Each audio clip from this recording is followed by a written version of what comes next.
Macaulay the PH, your passion the lover channel.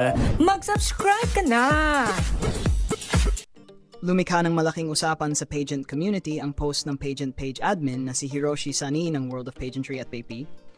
Matapos niyang tawagin ang pansin ng ilang netizens na muling nagpapapakalat ng maling impormasyon tungkol sa Miss Cosmo International.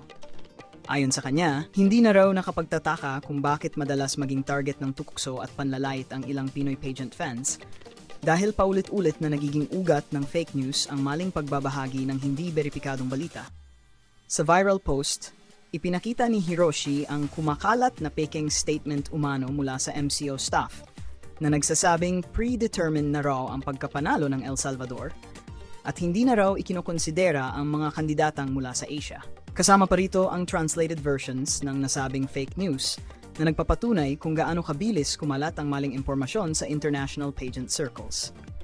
Giit ni Hiroshi, walang basehan ang naturang tsismis at nakakasama lamang sa reputasyon ng Pilipinas bilang isa sa pinakamasigasig na pageant-loving nations. Anya, kung patuloy na magpapakalat ng ganitong mga haka-haka, lalo lamang daw pagtatawanan at pag-aawayan ang mga Filipino fans ng ibang bansa. Dito rin niya binanggit na hindi na dapat magtaka kung bakit minsan ay napapabilang ang Pilipinas sa listahan ng most hated countries in pageantry, hindi dahil sa ating mga kandidata, kundi dahil sa maling gawain ng ilan. Hinimok niya ang mga netizens na maging mas responsable sa pagbabahagi ng impormasyon at iwasan ang paggawa o pag-amplify ng fake issues na walang matibay na ebidensya. Sa panahon ng mabilis na pagkalat ng balita, ang pagiging maingat at mapanuri ay isang malaking ambag upang mapanatili ang respeto ng global pageant community sa Pilipinas.